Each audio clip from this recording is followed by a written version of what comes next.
Good afternoon, everyone, and welcome to our Chapter 7 as we journey through the technical report. Today's session, we're focusing on both the implementation as well as the testing chapters.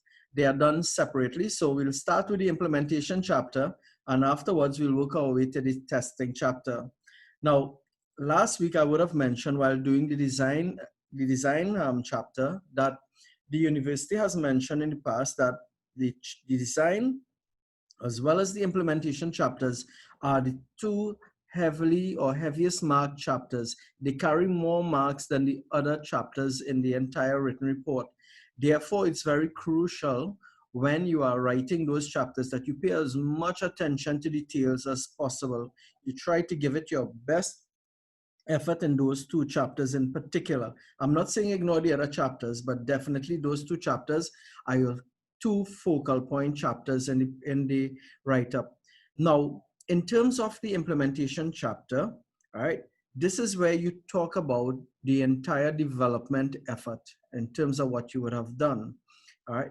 It's important that you sell your application very well. If you undermine your application because of your own lack of confidence, you are impacting your own marks as well. So it's very important that you talk as much as possible of all the different features that you have attempted, right, in your written work. We'll do some more discussion on this shortly. Our word for today is the greatest victory is not winning against people, but really it's about winning against self, because so often we are our own worst enemy. Many people may say negative things to us, etc., and we complain about it and stuff, but the truth is so many times we say so many more negative things about ourselves, about doubt and defeat as well. If we can speak victory in our minds and our life and start doing the same in other people's life as well, we'll see the difference that it makes.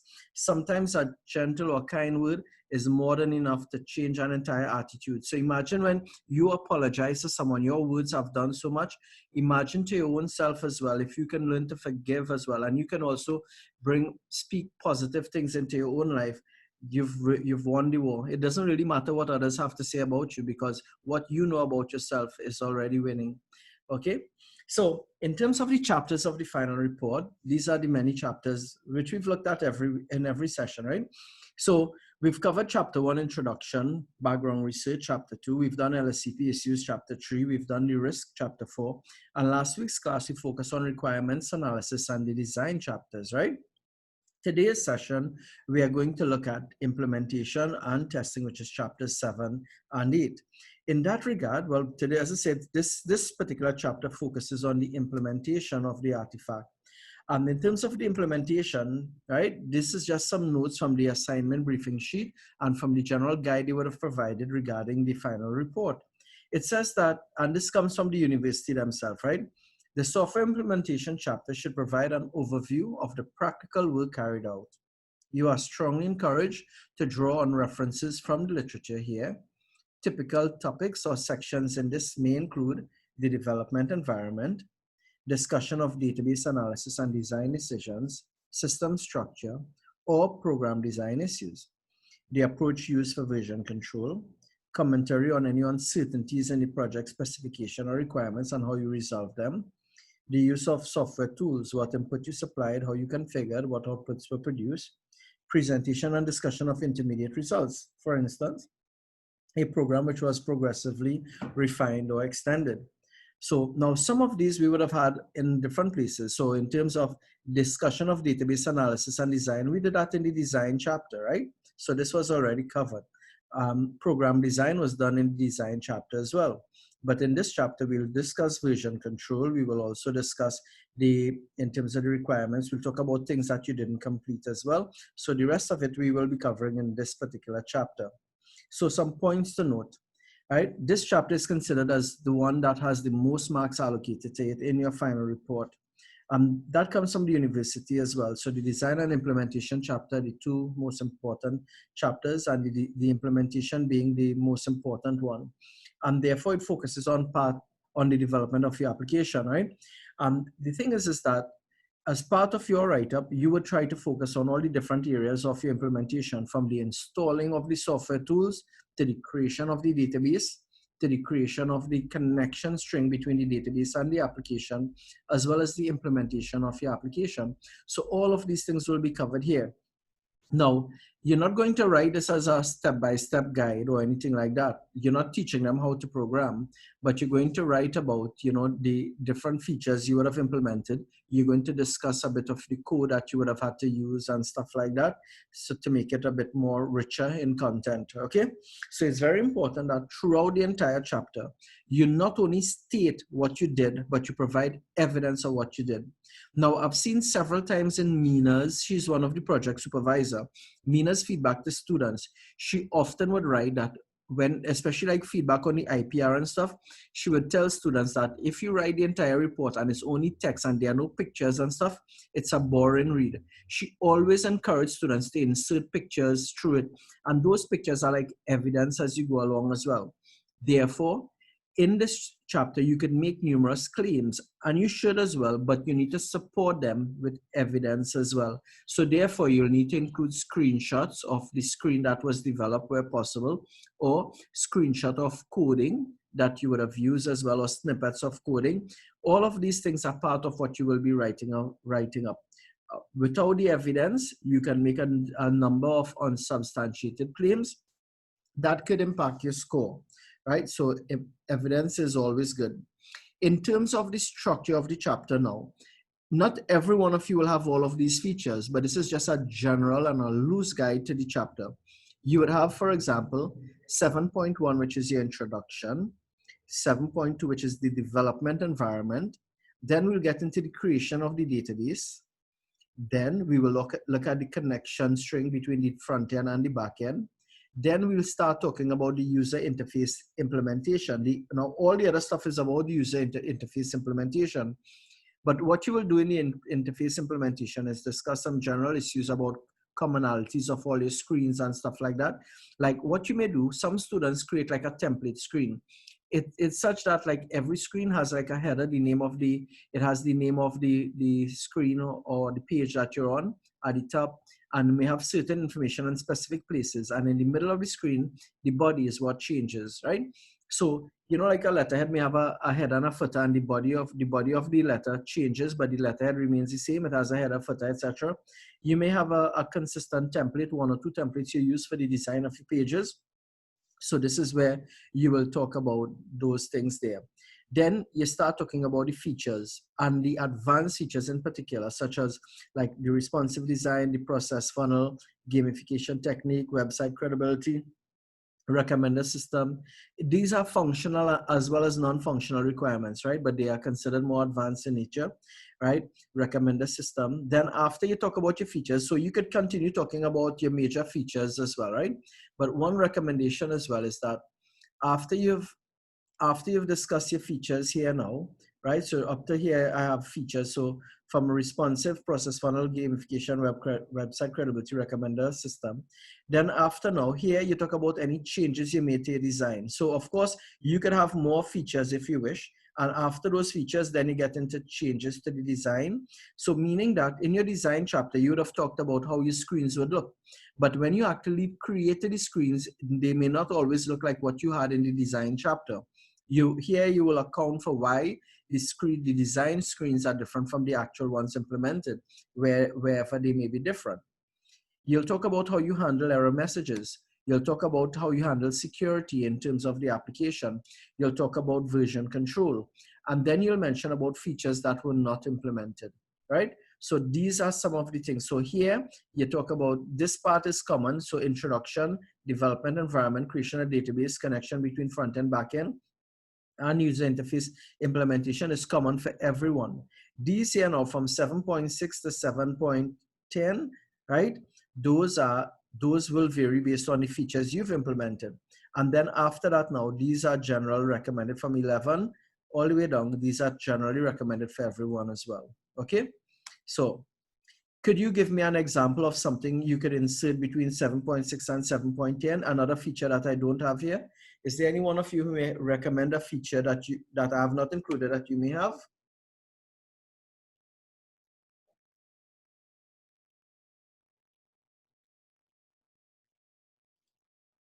Feel free to talk. Is user interface implementation the same as customizable dashboard? Dashboard will be a feature in here, right? Okay. So that will be a feature in here, the customizable dashboard. So that answers our question as well. Can any one of you give any other suggestions of things you could include here? E-assessments. Yes, very good. E-assessments would be one of them if you include assessments in yours, right? Anything else? Analytics, learning analytics, you could include there, right? So you have learning analytics as well. And there are other things some of you may have included as well, right? That you may want to incorporate also. But those are 3 examples as well, okay? So, all right. So we have some of those. So you get an idea. Next thing I want to talk to you about, right? Now remember, you are trying to market your application as much as possible over here. If you have done some work in a feature, let's say, for example, e-assessments, you did some work in e-assessment, but you didn't quite get it to work the way you wanted. It is not fully functional. It's only partially functional because you didn't get to do a lot in. Should you ignore it and don't bother to include it here? Or should you include it? Should you go ahead and include it? What are your thoughts on it? I'll repeat the question. You're implementing a feature, right? But the feature was not fully implemented. It's only partially implemented. Could we discuss it here in as one of the points between 7.6 and 7.10? Should you include it as well, or should you ignore it? Your thoughts? Can we include it and specify the intention, like where we intended to go with it? Yes. And And I probably would could agree with why you. it hasn't. What's the reason for including it though? If you wouldn't mind sharing as well, what would be So, the rationale? so the rationale would be maybe more research is required to continue it, or the application itself could show future advancement based on that. Right. So the rationale for including it would be along the line of the fact that, remember, you are marketing your product, right? So you are not marketing only what went well. You are marketing anything that you worked on. You want to show them, because you see, if you leave it out, that might be a key feature. So even though you don't get it working the way you wanted, that's no biggie. You still indicate the fact that you were working on it and what you were able to achieve. Because you see, it's the marketing program. You want to show that you've attempted every little thing as much as possible. Even though you might be 10% complete with it or whatever, you want to include it as well. Because the fact is, the more you could talk about, the better it is for you. Even though you may not have evidence of it working, but you don't have to show every screen working. What you want to do is show coding. So this one, the screen is not working, no problem. Instead, you show a snippet of code in terms of what you were, some piece of thing that you were doing, right, with it. Because again, you want to give evidence, and it's how you market the whole thing. So you're not claiming that it works, but you are indicating that you've been working on this. You indicated that what you're able to do, the problems that you had, and what you try to overcome, even though it may not have worked, okay?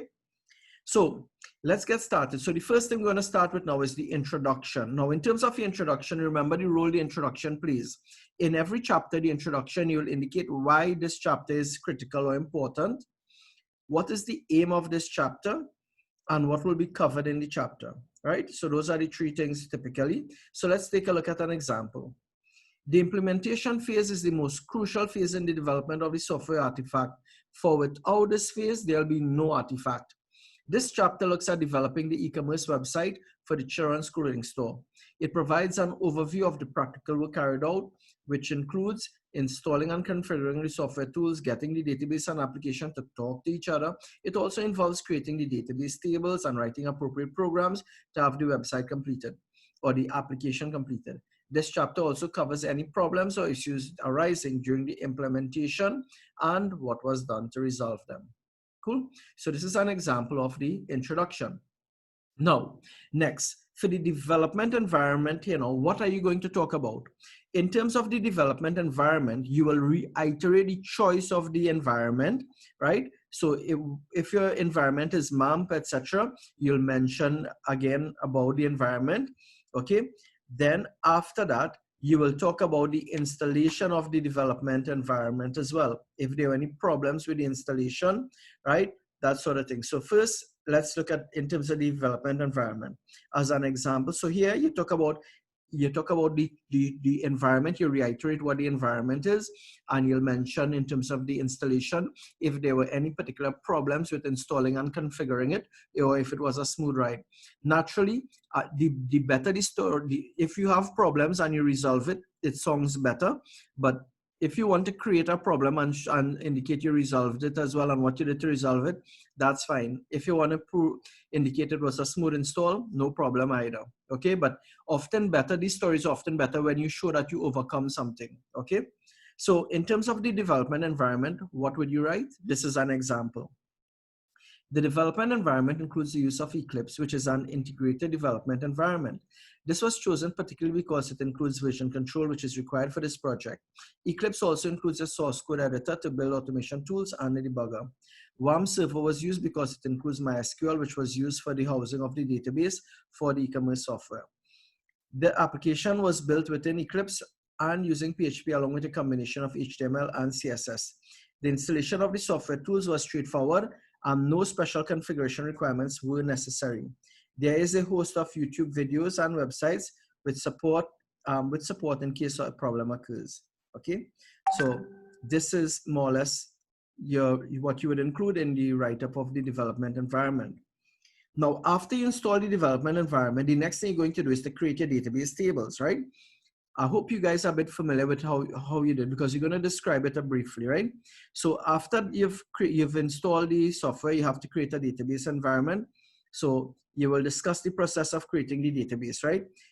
For example, you will mention that you use the data dictionary from the design chapter to create your database.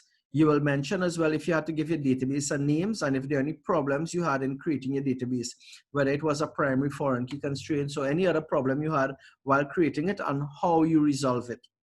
If the database you created now includes any modification or new tables based on what you would have written in your design chapter, you should mention as well any changes made from the design chapter and what you write. And so you should mention what new columns were added or new tables were added and why they had to be added. Okay. And at the end of it, you should show evidence that the database was created. For example, you could show a snippet of your tables or the relationship between the database tables from MySQL. So what you should do is, using the software itself, provide a screenshot as evidence that the database was created. Evidence is always crucial. So for example, MySQL, which is included in WAM server, was used for creating the database for the e-commerce system. The database created was given the name, and you give a name, and the tables were created based on the data dictionary provided in the design chapter. As the tables were created, the primary key and foreign keys were also created along with the constraints mentioned in the data dictionary. Figure 12 shows a view of the database in MySQL as evidence that the database was created, right? If, of course, you had to make modification, you can mention that the following modifications were made to the database tables. For example, the following table was added in order to facilitate the following feature, or the following columns were added in order to facilitate these features, or something like that, right? So you can mention those. All right, so here, well, in this section now, you could also include, like, if there were any alterations to initial design. So here it is, I'm including it. So if you have to make any changes to your database, add additional fields or additional table, discuss these here. For example, after the database was created, changes had to be made to facilitate the functionality of the application. Additional fields had to be introduced. This included the addition of this field to this table in order to allow this feature, okay, etc., etc. And you can add more cases as well for each additional field you had to include. All right, so that's up to the creation of the database. Now that the database is created, the next thing you do now is you have to create a connection between the back end and the front end. Now, in order to do that, to create the link between the back end and the front end, you have to do some configuration, right? So do you all remember that configuration? I'm trusting you all did, right? You had to do a small bit of configuration. I'm not sure if it's the config.ini file that you had to update as well to make the configuration change, but here you give a discussion on it as well. For example, the e-commerce system includes a database for storing data such as products, orders, reviews, etc. The users will be interacting with these databases via a series of web pages which were developed in Eclipse. A connection string was required to facilitate the communication between the web pages as well as the database. The connection string includes, and you indicate whatever field it is included in the string, and these were stored in a file called and state the file that stores the connection string and Eclipse. See figure 13 below for the connection string, and you can paste the connection string below as evidence. Additionally, the connection string was tested to ensure that it works. Figure 14 shows a snippet of data from the database, right, being displayed on a web page. So basically what you're saying now is you provide an evidence from a web page like a report or something which gives evidence that the data from the table is being displayed on the form. Okay, so that's an example of evidence that the connection string worked. You notice as well, almost everything we do, I'm providing evidence each time, right? Now, I didn't give you the actual picture, meaning that you have to include a picture. I'm just saying, see figure 13, but I don't have a figure 13, but you will have to put in a figure 13 in yours, or 14 as the case may be. Okay, now we get on to the user interface implementation. Now, here's what I want you to do here. In this here, you're going to discuss the features you have implemented. It is fair to indicate how many features you have implemented. You may provide a table to list these features you've implemented. In fact, you know that same table you did in the functional requirements where you number each functional requirement like FR1, FR2, FR3, etc. You could use that table to indicate each feature and the percent completion. So you could use that same table again, so you don't have to redo it over and over. So you take that same table with your list of functional requirements and you have a column percent complete, and you include that over here so you could show which ones were implemented. Okay, the features that were not implemented, however, should be left out of the table, as these will be discussed later in the chapter. So what I've suggested here now, so your table from the functional requirement, that table has all the requirements, right? What you do now, only the ones you've implemented, or once it's a percent implement, you could include it here as well. So, right, so you have these here. So this is for the user interface implementation. You will indicate the features that were implemented, whether fully or partially. So 16 of the 25 requirements have been implemented. Table 8 below gives an update on each of the features that have been implemented, including a column that records the percent complete. The succeeding pages will provide further details of the implementation of each of the feature along with supporting evidence of their implementation. Figure 8 shows a list of the feature. Now, you don't have to discuss every single feature, but of course the main ones you would do. But if you only have a few main ones and you realize this is not a very long chapter and it's very small, then do more features, add more features, even the core features, the basic features, include them in your write-up as well. So in the following now, for this section, it will be very long. So this section will be very long in your write-up. So discuss in detail each of the feature you have implemented, which you have included in the table in the preceding slides. So here's what I want you to discuss now. So in the next set of slides, right, we are going to discuss the different features, right? So here's what I want you to do. For each of the, so you would have had your table with the different features here. What you're going to do now, for each of the feature now, state the feature implemented, state any change to the screen layout when compared with your design, discuss any validation and error messages you've added on that, right, when you were implementing, include snippets of code that you may have, that you had to modify or that was particularly challenging to write. So when you were building this particular feature, what were the difficult parts of it? What aspect of it was difficult in terms of coding? And what you should do, include snippets of the coding, mention the area that was difficult, mention the coding as well that you used to resolve it as well. Indicate if there were any challenges you had in implementing the feature and discuss what you did to resolve it. So like something didn't work properly, mention what wasn't working, mention what you did to get it to work, etc. And provide evidence of the feature being implemented with a screenshot, okay? So this is more or less, this same thing is going to be reiterated over and over when you write. Notice I'm going to go through it again because I'm going to give you an example. 1, state the feature that was implemented. State any changes to the screen layout when compared with your design. Discuss any validation and error messages you did on the page. Include, now this, what you're discussing, validation, error messages, what you were implementing, right? Or what you've implemented. Include snippets of code if you had to modify, right, that you had to modify that was particularly challenging. And of course, include any challenges in implementing the feature and discuss what you did to resolve it and evidence. So let's take a look at an example now. The feature we're looking at is FR1, which is create an account. So you have that as a heading. This feature allows the user to create an account. The implementation included a page that accepts a unique email address that will act as the username to log into the application, along with fields to store a password and a confirmed password. The password and confirmed password fields were masked so that persons would not be able to see the passwords while they are being typed in. This will assist in the security and privacy of the user's information. Validation checks were made to ensure that the email address does not already exist and that the email address is a valid email address as well. This was done using, and then you discuss how you verified it was a valid email address. The snippet of code is shown below in figure 14. And this was used to ensure that the email address does not already exist in the database. So you see, you're incorporating snippets of code as well, right? Additionally, the code shown in figure 15 below was used to ensure that the password and confirmed password match and that a strong password was used, at least 8 characters consisting of 1 uppercase and lowercase and a digit and a special character. The password strength checker was also implemented to guide the user on the strength of their password as it was being typed in. Figure 16 shows the create an account screen. So you give an example now of the screen with it, right?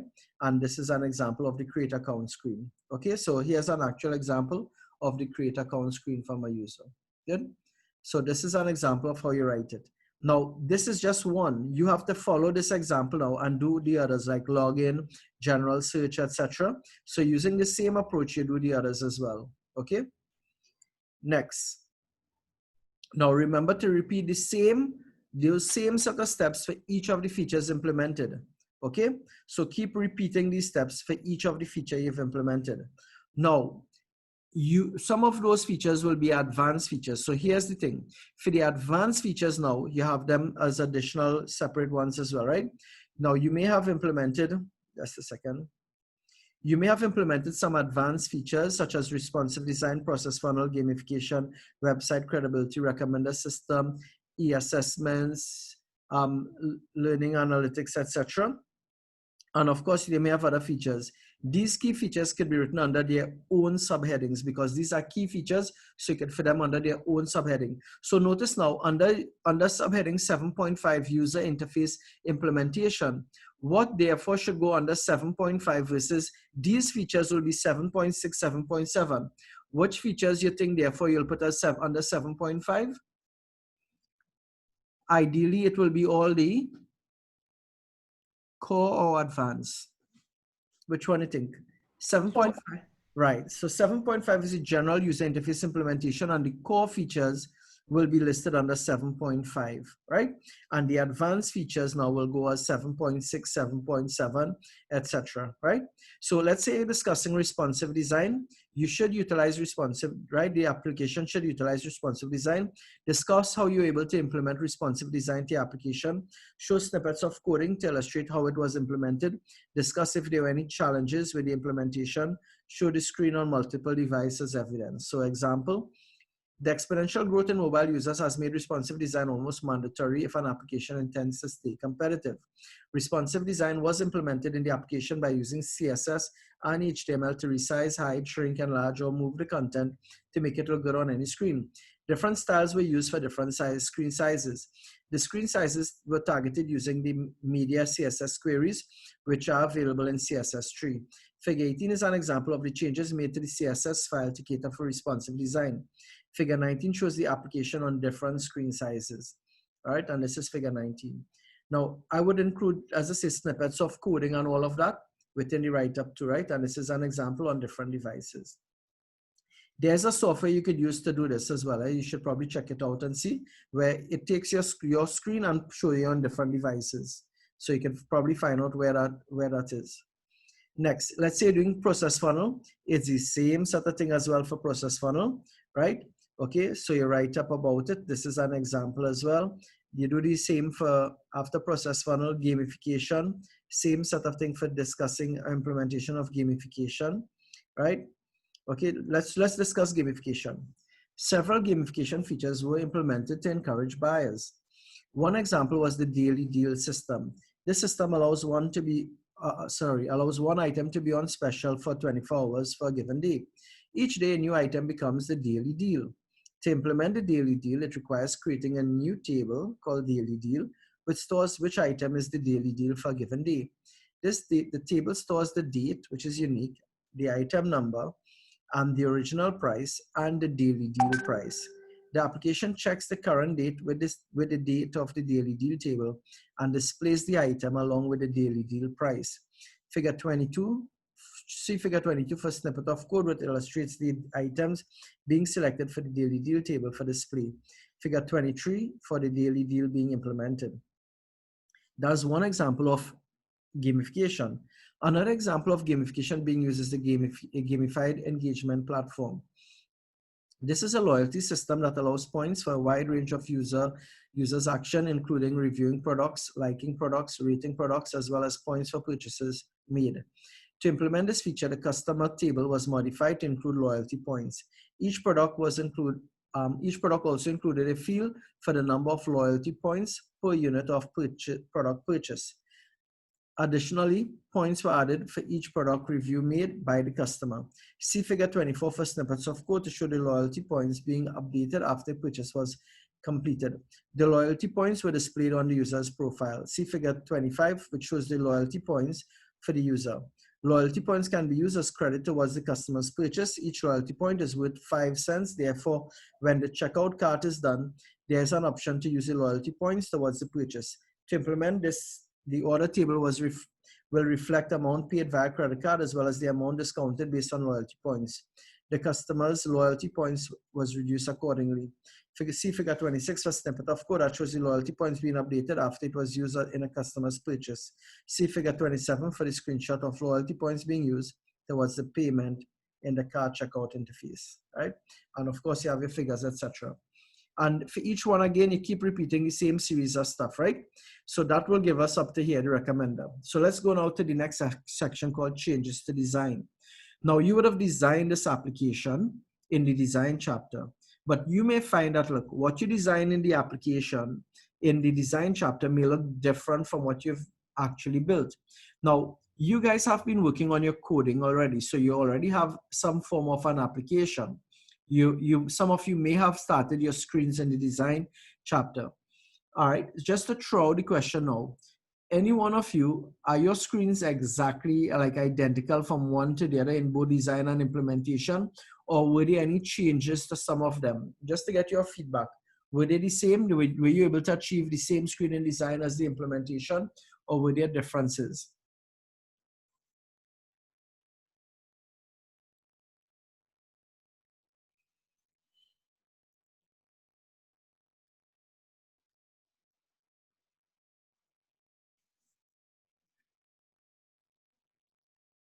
Okay, I did ask a question just in case. I ask if when you design the application, if the screens were the same in the design as well as the implementation. Feel free to talk, guys. It's okay to share. Well, what I would say is that, from the beginning, everyone would start off with the same look, but eventually we will branch off and have our individual looks for our websites. No problem. All right, and understood as well. What about but for some of the others, were you finding that all of them had the same look, that you're able to mimic the look in the design as well as the screen implemented? Is your login screen, for example, exactly how you wanted it in design implementation, the registration too? Chris, go ahead. So I understand what you're trying to ask, because based on the bootstrap, the boot snippets that we, well, for me, for what I found is that the consistency is not there between the page and the look. The design and the actual implementation, right? Why you think that's the case, Lucas?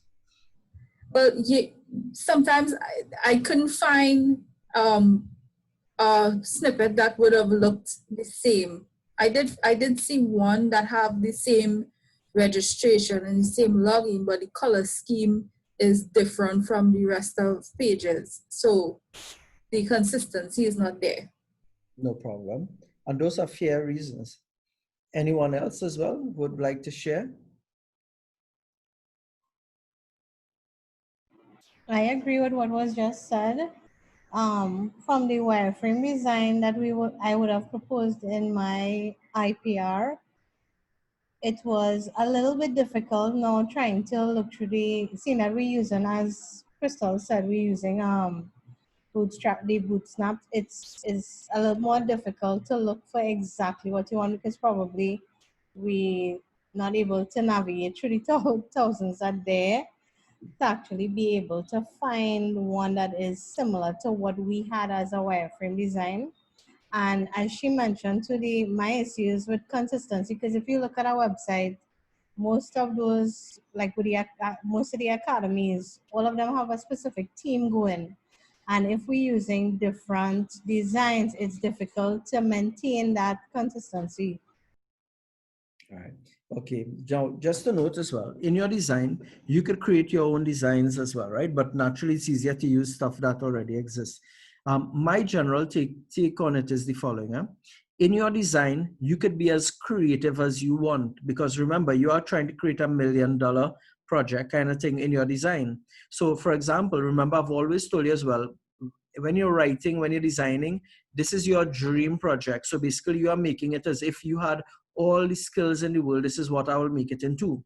The implementation now is when it comes down to your actual skill set.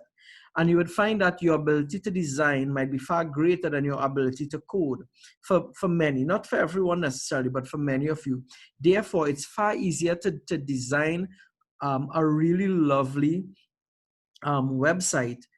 But when you have to build it, how to do this, how to do that, how to get this here, how to get that there, etc., how to, the fonts, the layout, and all of those things are become much more challenging because of your skill level, right? So often you'll find that the design is miles ahead of the actual screens in the implementation, unless, of course, you guys have gotten more up to scratch and been able to mimic better, or unless your designs are a bit, not a high level design, etc. But normally what you'll find, this is normal, this doesn't mean that it has to be you or anything like that, right? But typically you'll find the screens in your design are often nicer, and they represent what you would really like your site to look like versus the implemented screen. The other thing too, sometimes as well, for the reason for the difference might be that when you did the design, you had it working one particular way. This is how you envisage it will look like, right? But when you actually started building it, you had other plans and other things came up, and you realize this is how I really want to do it. Because sometimes even like the flow from one page to the other, only when you start building it, you realize, hey, this makes better sense now. So your design may not have been overly thorough when you were doing it, and when you're implementing it now, you realize, okay, I want it this way instead because I prefer this. And remember, you between design and implementation, you're also learning and growing. So some of your initial designs, you may no longer feel comfortable about them because you've learned a bit now and realize, I don't want it like that, I want it this way, but I'm not going to redo that screen, I'll just keep it like that. And here in this section is where you'll mention the changes. So in this section, and you're encouraged to use it. And if I were you as well, I would try to encourage writing up about differences rather than trying to show it remain the same. And for me, the project should show growth as well as learning as well. So I expect to see that, look, not everything looks identical, and you should account for why they may be different as well. Why did you change it? Look, give reasons for it rather than just say, well, somebody's screens look different. You have to account for why. Okay, and you could give an example, like a side-by-side example. This is this design screen, this is the implemented screen. You know, those before and after pictures, sometimes it's like that. They're side by side, and you show this is the design on this side, this is the implemented screen on the side. Naturally, you should show the ones with the greatest difference, right? So that you could see that they are very different. Of course, if you're saying that they are the same, then you could give an example to illustrate this is the design, this is implementation. They look pretty much the same, right? So those are just some food for thought. So let's look at an example of what you write here. Attempts were made to ensure that there were consistency in the screen's design and the design chapter as well as those actually implemented. This was not always possible. In some cases, the screen implemented was considered superior to the one design because it included aspects that were overlooked in the design phase, such as, and I give example. In other cases, the screen created in the design chapter was superior to the one implemented in the to the one implemented because of the learning curve on the part of the student. In instances where changes were made, these were discussed in the implementation of the feature in the previous section. So what I mentioned here is where there were changes in the design and implementation, it noted that you discussed these earlier on when you discussed the feature. Let's go back to where we were discussing the feature, and you'll see for some of the earlier ones in the feature, you would have mentioned in terms of where there were changes, like here. You would have mentioned here where there was a change to the design and what you would have used, right? So in some of these, you would mention some of those features, like things you added on as well that were not originally included. So if you did that in writing up these, then you don't need to redo that in this part here. All right, so that's your changes to design. Now you're going to discuss how you handle error messages. High marks are given if the application copes with errors gracefully. So error message should be informative as well as located to catch the user's attention. All data entries should be validated as well. So based on the above, comment on the fact that all data entries were validated. Give examples where you did your validation for data entries, and that when an error occurs, an error message that is relevant and informative is displayed on an appropriate position, right? Okay, this should be position rather than positive. State where and why you use that location. Example, errors are inadvertent in the user's journey. Following Nielsen's heuristic rule 9, help users recognize, diagnose, and recover from errors. The informative error messages were included throughout the application to help users recover from errors gracefully. The error message were located where it is easily visible to the user, as well as near the source of the error so that the user may understand where the error took place. Where possible, all data entered were validated. Figure 17 shows an example of the error message where when a user attempts to log in using an invalid username. Notice that error message specifies which field generated the error, and it advises what caused the error as well. Okay, so this is an example showing the error message. So like, for example, you put in this here, sorry, you couldn't find an account with that username. Can we help you recover your username? So it shows where the error message is, and it also shows that you're trying to help them to recover their username as well. So it's a helpful message, as well as it is also trying to assist you in recovering from the error. Good. So these are examples. Of course, you should include security consideration. All applications should have usernames and password for logging in. Apart from that, users may only have access to certain screens. So you have authorization and you have authentication as well. So authentication first is username, password to log in. And authorization means once you've logged in now, how could you prevent like a user from viewing other locations and that you don't want them to see, other features you don't want to see, or other person's data as well. So we will discuss those in the security feature. So when you're discussing security features, right, these could include use of username, password for logging in, which is authentication, as well as privileges based on the user type, like customers, administrators, public users, each have their own view of the application, and this is known as authorization schemes. Additionally, you may even utilize page-level security features where necessary, right? So where you're implementing security at a page level. The reason for it is if someone has the URL of a particular page, right, then once they have that URL, they can access the page, even though it's not for their security level. So you need to ensure security at the page level as well, okay? So security consideration. Given the myriad of computer crimes and the importance of security and privacy, the application uses several approaches to security implementation. Authentication schemes were implemented to ensure that only users with a valid email address and password would be able to log in to access their personal information, such as order history, and update their profile. Of course, you should include snippets of code as well. Once the user has successfully logged in, the next step is to restrict the user to the features that are specific to the role they are playing as outlined in the functional requirements. This was done via the creation of an authorization scheme. Thus, a public user would have access to certain screens, but the customer who is logged in would only be able to access additional screen, and the administration would have access to specific features that the other users would not have access to. The following code on figure 17 below is used to implement the authorization scheme, whereas figure 18 compares a public user view to a registered user view so that the public user does not have access to the checkout card feature or update profile feature. So you give an example to illustrate the difference in view from one to the other. In 7.14, you'll discuss the implementation of version control. right? Now notice some of these things you did in your IPR as well, right? Version control and some of the earlier ones we had covered in the IPR. So this is another example for your write-up for version control. And then the last thing you do, you're going to discuss now the features that were not implemented.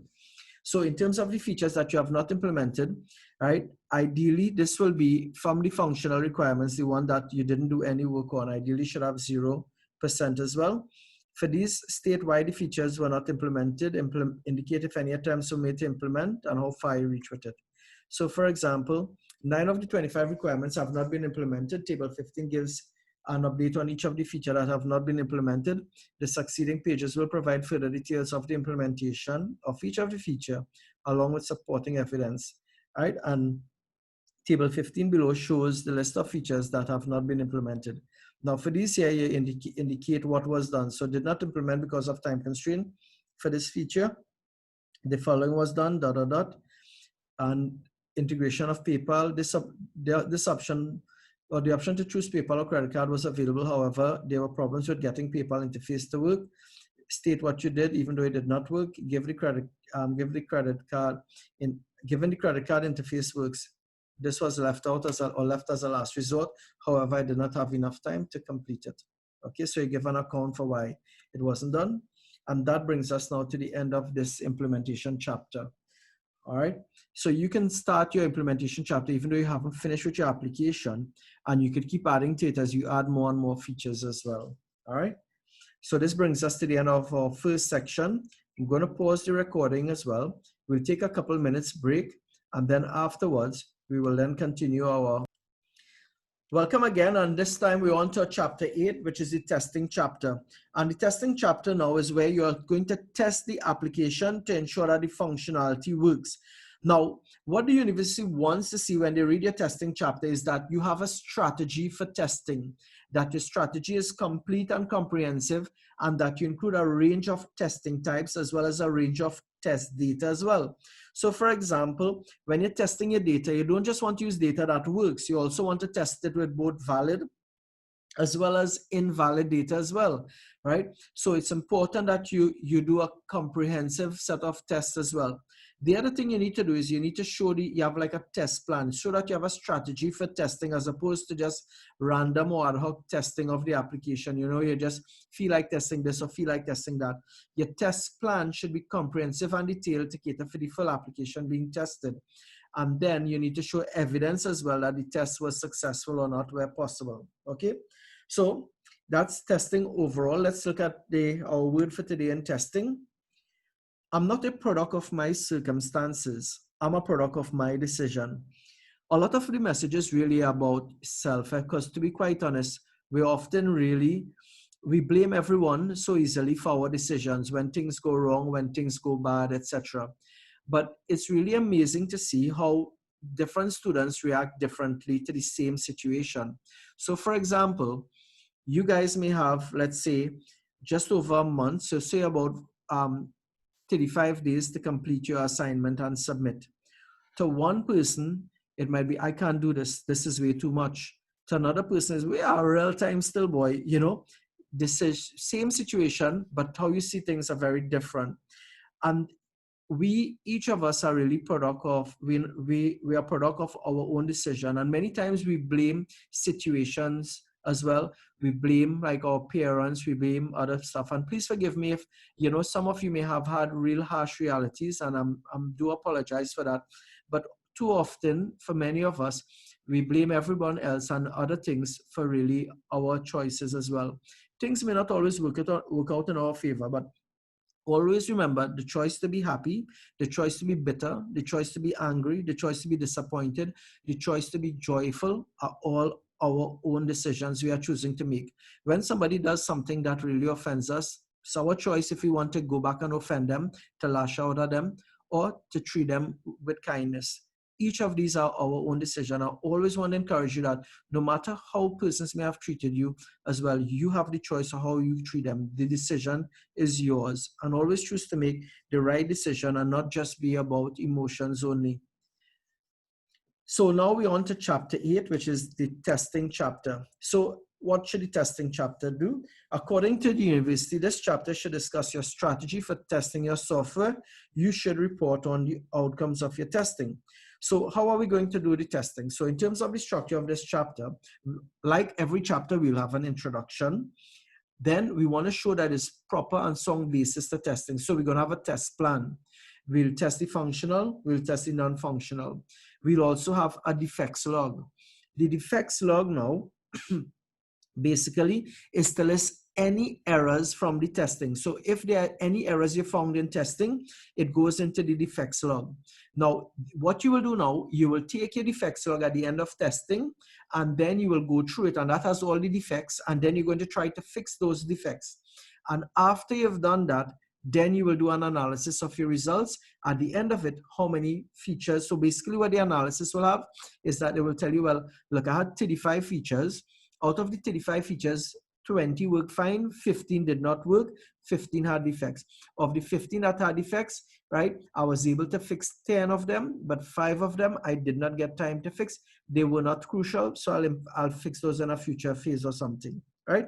That's pretty much what the analysis does. So let's get started. Go ahead. The defects you're referring to, is it bugs? Is it bug? Yes, bugs. Bugs and defects are the same thing in this case, Chris. You're right. Okay. So the defects are the bugs or any errors you got when you were testing the application, which we'll call bugs, right? So in terms of the introduction, as usual, the introduction will have a statement on why this chapter is important, what's the aim of the testing chapter, and what will be covered in the testing chapter. An example will be, the purpose of testing is to make certain that the implemented system is working correctly and efficiently. Testing can give confidence in the quality of the software if it finds few or no defects. A properly designed test that passes reduces the overall level of risk in a system. When testing does find defects, the quality of the software system increases when those defects are fixed. This chapter covers the testing of the functional and non-functional requirements of the system. A test plan was used to indicate each test being done, including data to be used where possible. The results were recorded in the test document. Defects found were recorded in the defects log, which was used as a source for bug fixes at the end of testing. So next, so we introduce the chapter. Now you need to have a plan for your testing. Now, ideally, you should probably read up a book, maybe just a few like example of how to do test plan as well, right? So it can help to influence what you write. The test plan discusses the approach you will use to testing your application. Now, as I said, testing shouldn't be just random or ad hoc. It should be properly planned and organized and coordinated. In your test plan, you should discuss the approach that you're using for testing, as well as the different types of tests. And there are many different types of tests you could carry out. For example, black box testing. What black box testing does, black box testing basically sees the inside of your code as being black, so you cannot see the inside. All it's concerned with is that the app, like for example, if the feature is called login, all it's concerned with is that you could log in. If the feature is to register user, all it's concerned with is yes, you can register. It's not concerned with whether or not the password and confirm password match. It's not interested in those. It's just confirm that, okay, if this is a feature, it does it. Like if it's a checkout cart, can you check out the cart? Yes, then it works. That's what black box testing does. White box testing, on the other hand, looks at the internals. It looks at the coding to ensure validation is being done and ensure that all the different fields are, like, for example, if you have a null value entered, that it picks up all of those and stuff like that. So that's white box testing. So in terms of that, your test should check for both black box, and white box testing. Additionally, for the test data, you should mention as well that you'll be testing your application with both regular data, extreme data, as well as abnormal data as well, right? Okay, or invalid data. Discuss the method you'll be using for logging errors as well, and ensure, of course, evidence of a successful test is shown. As an example, the test strategy involves the formulation of a series of tests to be conducted on the application. The application will be tested using functional requirements as well as non-functional requirements. The functional requirements will be tested using a combination of unit testing and integration testing. Unit tests will validate the smallest component of the system, ensuring they handle known inputs and outputs correctly using different data such as expected, boundary, and negative cases. Integration tests exercise an entire subsystem and ensure that a set of components play nicely together. Each test will include test data, the expected outcome, and the actual outcome, along with results, whether it was success or failure. Evidence will be provided for all tests. A failed test represents a defect and will be logged in the defects log. At the end of testing, attempts will be made to fix all items in the defects log. So now you get into the testing of the functional requirements, and then of course you will give examples. So notice the following, right? Now, this is where you need to write detailed tests. If you write your tests very proper and very detailed, this will be really helpful. Now, you don't need to put all the tests on the main body. You just do your best one and put it in the main body, and all the others you put in the appendices, right? Or in the appendix. So note the following, right? So in order to complete this section, you are required to develop a series of tests for each one of the functional requirements. So one functional requirement may have numerous tests, right? So of course, you'll have the black box, white box test using normal data, abnormal data, etc. as well, right? So the following are some examples or recommendation. One, for black box testing, you want to ensure that the requirement is met. So for example, if it's to register, the system should be able to register the user. Two, you should test for any data validation. So now we're going on to white box testing. If there any data validation, for example, the username must be unique, the password and confirmed password must match, each validation should be checked separately. Test for any security feature. For example, the password should be displayed in secure text, right? Check for that. You should test to ensure that the relevant fields are defaulted. For example, if someone is registering and you need to store the date created, the system should default that date rather than the person have to type in which date they are logging in, right? It should automatically default. So you should check for those as well. Test to ensure that if there is a calculated field, then the calculation is correct. So for example, if the quantity in stock for product is reduced by the quantity purchased, then you need to verify that was done correctly. You should test to ensure that the links to the feature is on the site, that you could access the links. You should test to ensure that only the relevant users have access to the features as well. So please use this page carefully, because every time you're going to test, you want to ensure all of these are being tested. So let's take an example now. Let's say you're going to test the user registration form. If you're testing the user registration form, some things you will look at is that the new user should be allowed to register by providing a username and password and other relevant details. So that's black box testing. It ensures that they can register once they provide the information. Now you go on to white box. The username should be unique. The password should not be displayed in plain text, but rather in secure text. There should be a link to the registration page from the login page. There should be a link to the registration page from any public page. Only registered users should have access to this page, etc. Of course, you want it to also test further, like the password must be a minimum of a certain number of characters, right? Things like those, the password and confirmed password match, etc. The date created for the user is automatically defaulted. All of those are examples of stuff to be done, right? Okay. Ensure that your tests are comprehensive and covers the entire system. Ensure that any small intricacies are known and displayed in your testing. Use your test to display or reiterate some of the integrity checks in the system. Use your test to market your application by showing off what it can do. Remember, they are using your report, your final report, to gain an insight into your application. Therefore, market it and sell your product well. Example now would be, each functional requirement will be tested using a combination of expected data, extreme data, and negative data. The test will also check to ensure that the functional requirement does what it's supposed to do. It also does field level checks or field level validation, context sensitive information, defaulting of data, appropriateness of error message, ensure that hyperlinks to access the feature are working, as well as hyperlinks at the end of the feature. Table 20 shows testing of functional requirements for create an account. See figure 12 for the full list of functional testing. So within the body, you have an example. So notice now, this is testing to create the test for the functional requirement, create an account. The first one checks to see that you register a customer. So notice this is the test with data. This is the expected outcome. This is the actual outcome, and the result is whether it was successful or failed. So in this first one, notice how I named the test, right?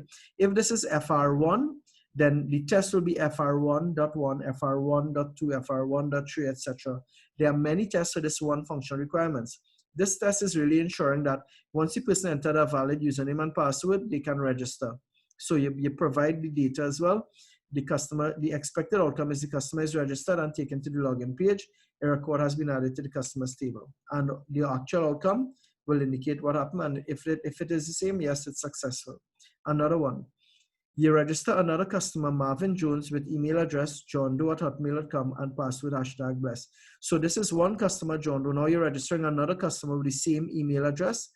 Here, the expected result is a message indicating that the email address already exists, registration not allowed. What happened is that the message indicating that the email address already exists, registration not allowed, therefore this is successful. Another test, you register another user, Jane Child, with the email address janechild@hotmail.com and the password is blessed. Now, what should happen is that a message indicating that the password is not a strong password, because blessed is not a strong password. The password is not a strong password, and a request to enter a new password should, error message should indicate what a strong password is. What actually happened here is that the registration took, the customer is registered and taken to the login page. A record was added. So what happens here is that it accepted this information and registered the user. What you expected to happen was that they should have gotten an error message that this is not a strong password. However, what this is suggesting is the strong password didn't work, so this test failed. So this test now will go in the defects log. So notice when we go to the defects log, you'll see FR1.3. This test will go in the defects log. And so you go for your others. So I have several others as well, right? So these are other examples of the test with data. Notice I went into as much detail as I can to help as well. All right, and you do the same for the non-functional requirements as well. And then after you finish now, you go to your defects log. Now, in terms of your defects log, you may have several defects, or you may have just a few defects. But the thing is that what you should do in your defects log, every defect, you should give it a rating. The rating basically is to determine the priority of the item, because not everything should have the same priority, right? So based on that, in writing the defects log, state the role of the defects log. For example, the defects log is used to record any errors or shortcomings or defects that were encountered while testing the application. The log represents a list of actionable items for improvement. The only items entered in the log are those that failed the test conducted earlier. State how the log will be used. Each item in the log has been issued a severity rating, which gives an indication of the importance of the item and its impact on the application. Severity ratings are 0, which is not a problem at all. 1, if it's a cosmetic problem, only needs to be fixed if time allows. A rating of 2 is given if it's a minor problem, given low priority, or 3 is a major problem and it needs to be prioritized. Fixing is important. So based on that, now this is your log, your defects log. It has the first entry, second entry, etc. The test is FR1.3, which is create an account. The problem is that the strong password feature was not working. This has a severity rating of 2. And then you add your comment now. So after you finish your log, you indicate whether you'll be able to fix it or not. This feature was addressed by including coding that checks to ensure that password consists of at least one uppercase, one lowercase, and one digit and a special character. So you should state clearly here that it was resolved, right? And therefore, you work on your different logs as well, the different defects, and at the end, whatever you can resolve, you resolve it. Now you have your analysis of result. And in terms of the analysis of result, it simply summarizes the test. So for example, the test results were summarized, and from each of the tests carried out, the results suggest that 30 out of 35 tests were successful. There were 5 tests that were unsuccessful, and these were recorded in the defects log, which was used to record all program defects. 3 of the 5 defects were corrected. The remaining 2 defects were not corrected because of insufficient time available. However, these defects were of low severity, and therefore they do not pose a threat to the application. And that's your analysis. And that brings us to the end of the testing chapter. So the testing chapter is not going to be extremely long, but it will take a while to put together all your test cases as well. And as I said, always put the best example test in the main body. And I've given you a detailed example over here of testing the create an account, right? So we've had at least 8 items to the create an account. And the thing is that you have all of these things to consider as well, right? So don't forget to consider all of these as well when you're writing your tests. And Ravi? yes, go ahead. Sorry, I just the test scripts have to be placed in the appendix, so can we put like a separate Excel sheet for the test scripts, Well, depending on the amount of columns that we all right. gonna use? Right. So my recommendation is, even if you put it in Excel, you should still paste at least one complete set of tests in the body, because you want to show or illustrate the fact that your testing was detailed. So your best test effort should go in the main body, right? The one that you documented the best for. So this is the FR1, create an account. This is just an example. I have 8 tests for it, so I have these in the main body. This was my best documented one. However, or you don't, when you're submitting, there'll only be, like, you're submitting the whole thing as one file. So so the entire testing, whether it's done as an Excel file, right, you could insert that into the appendix. You could copy an entire Excel file and paste it into a Word document, right? It will span several pages, but it will be recorded as well, right? Or if you're submitting this as a PDF document, you should be able to convert your Excel to PDF as well and insert the pages into the appendix also. Those are other options you have available to you. But you can do it as a separate Excel file and then insert it back into the Word document, right? Meaning copy the content of Excel and paste it in the appendix for the testing chapter, right? So you'll have an appendix to show all your tests, because ideally when you're submitting, I believe you're submitting one file, which is the report and appendices. But if you want, you could verify with your project supervisor if each appendix could be separated as individual files. So when you're uploading, you upload your main report and appendix 1, appendix 2, appendix 3, etc., separate appendices if you wish. The only challenge with that though, Chris, is that when I'm reading the report and I have to go to the appendix, I have to go and open a separate file, and it's a bit tedious to do that. So you always want to think of the marker and put everything on one file if you could. Okay, this my next question was going to be the tests. Do you have to do print screens for each test that you're gonna do?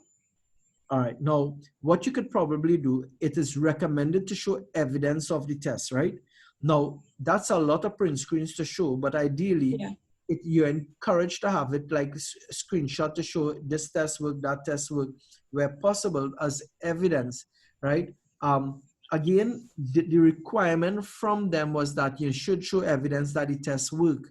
That was based on, so that came from a discussion with Mariana when she was the leader or the head of the project unit, right?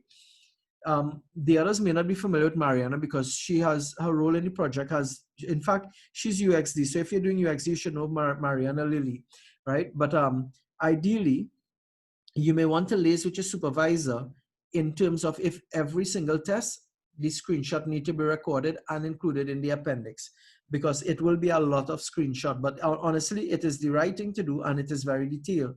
But at the same time, your choice. So far, I don't think many students include all of them. But I mean, at the same time, you're always encouraged to give more than less, right? So for the answer for me would be yes, you should. It's the right thing to do because that's what they ask for. They want to see evidence of the testing being successful. If you want as well, another thing is in this same table to the end, you could have like a small picture. You could crop the picture and shrink it to show that it was successful as well, right? It could be an error. It could simply be a message indicating success or something like that. But it's difficult in every case, to be quite honest. Just a note, in some cases it's difficult to capture a test. For example, when you registered with John Doe, right, with this one here, and it was successful, it's difficult to every single one show the screen with data as well as the success afterwards, right? It might be difficult to do so. So what you may want to do is to show the database table in confirming that it was successful, that the person was created. So you know the database, if the person is registered, it will be stored in the database table. You could use the database table as evidence that the record was inserted in the database table. So that means they were registered. So if that's a lot easier to show a snippet of the database table with the record being added, etc., or not being added to indicate if the test fail, you should have a message or something like that, or some evidence to show where possible. Some screens might be difficult to provide evidence, so you don't need to provide where it is impossible to do so. Is it possible to create a link that would take you directly to a picture of the evidence? Yes, you can. So, for example, in your appendix, you could link stuff in. You could do hyperlinks within a document, right? So you should be able to link it within your Word document. Create a hyperlink to the actual picture as well. That's not a problem.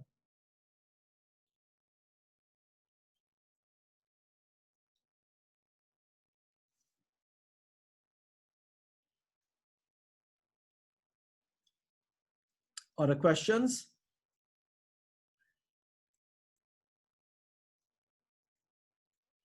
All right. Well, guys. I'm accustomed. You see how you have the debug list separate? Yeah. I'm accustomed of just having that one list with the test straight across. So that's what I was asking. You can as well. All of those are accepted practice, but it's just that I could only do one method ideally in the slides, right? So if you want, you could include the bug to the side here and a note on the fixing of the bug one time, right? So yes, definitely you can as well, Chris. And that's a smart way to do it as well, rather than create multiple documents also. So it's definitely a valid approach.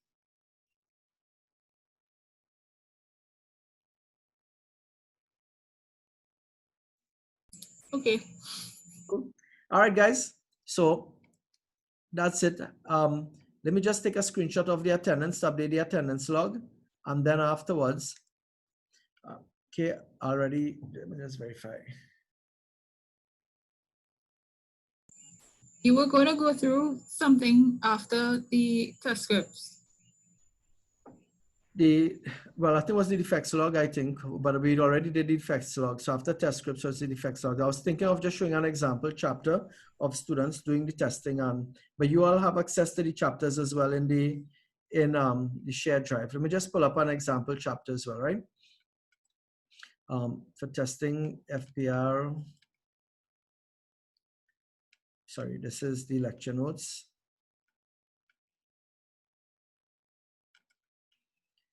FPR samples. All right.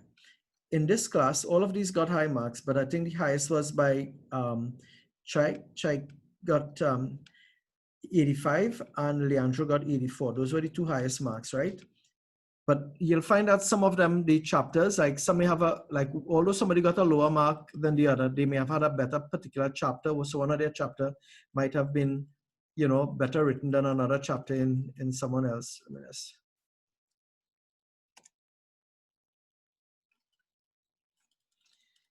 Implementation. Right, so testing. So here they have an introduction to testing. They talk about their test plan, right? Testing of the functional requirements. So there they have the table in theirs with the information.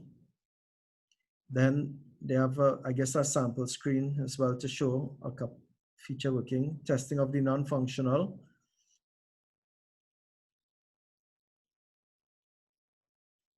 Then, so this is non-functional. Then they have the defects log. Well, I guess, is this their defects log or this is non-functional? I don't think they have a defects log written about as well. And of course, then they just concluded as well on there. So that's their testing, right? And let me see if there are appendices, what appendix mentioned here.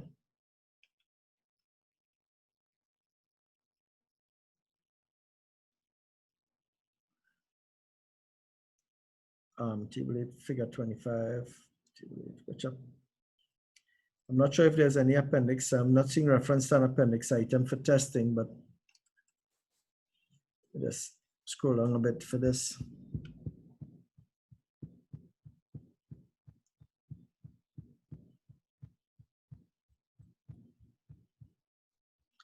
This is testing or this is functional requirements? This looks like functional requirements.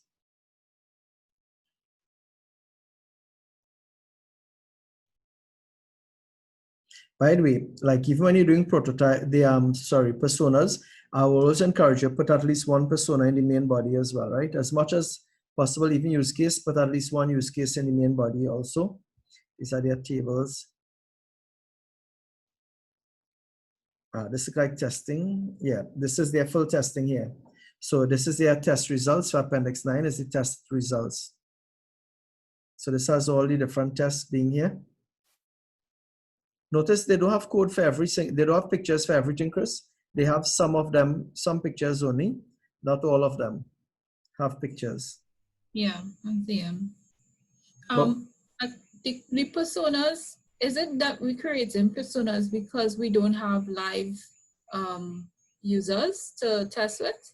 correct. Well, yes. And the other thing too is because the personas really are the people you're developing who will typically be using the application. Or remember, as far as we're concerned, you're not using live users, you're not interviewing real people, etc. for this, because you need to get ethics approval. So ideally, you create the personas as well to represent the requirements. If, for example, if you're working with a department, the department will probably, and you're building an application for someone, they will typically provide all the features they want. So you don't have to create your own requirements. They provide it to you. There's no need for the personas.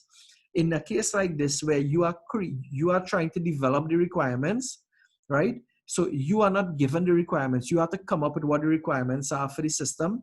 The personas now become helpful because the personas guide in terms of the functions that the users would want, because each persona is like a different user type kind of thing. So therefore their needs and wants from the system will differ.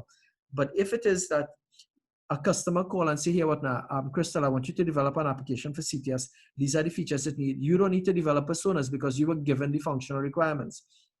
But in your project, you were not given the requirements. You had to come up with it. So the personas become a part of that whole process.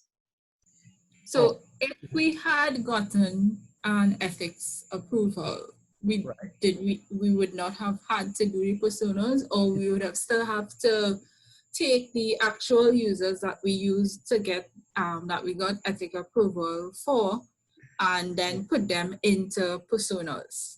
I love your questions, because the fact is that you're very much thinking, and that's good, right? Now, in terms of personas and ethics approval, they don't always go hand in hand. Now, and the answer is why. You could be getting ethics approval for users purely to test your application. If your users are only coming in to test your application, then you would still need personas, because your personas would have had to provide the functional requirements, right? However, if you are using ethics approval to interview people to get the requirements, right, what features they would want, then you don't really need personas in that regard, because you're able to get those from the users themselves, right? So the users provided. But if you get ethics approval, but your ethics approval is purely for testing your application, then there's no need for you need to get the personas still, because your users are only for testing the application or for evaluating it, not for providing all the requirements for the system, right? So that's why. So it depends on what you got the ethics approval for. Yeah. The other thing is when Chaik in this case here, like if he tested delivery of gamification approach, what he did was at the end, he had a picture of that screen. So each functional requirements, usually picture after is the picture for the screen itself, right? So that's what he would have had it for. So you had several screens for testing. It's helpful when you're developing your test as well. You look at some of these so that in case you miss out something, you can get some more ideas as well, right? So you can see those there. You can see a lot of work went into this. I mean, this is a 187 page document as well. And the truth is you guys will be producing similar as well. Okay.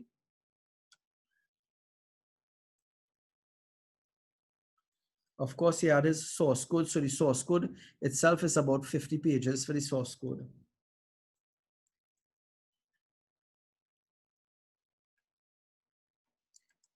All right. Okay. All right. So if no further questions now, guys, I'm just stop sharing and I'll stop recording as well.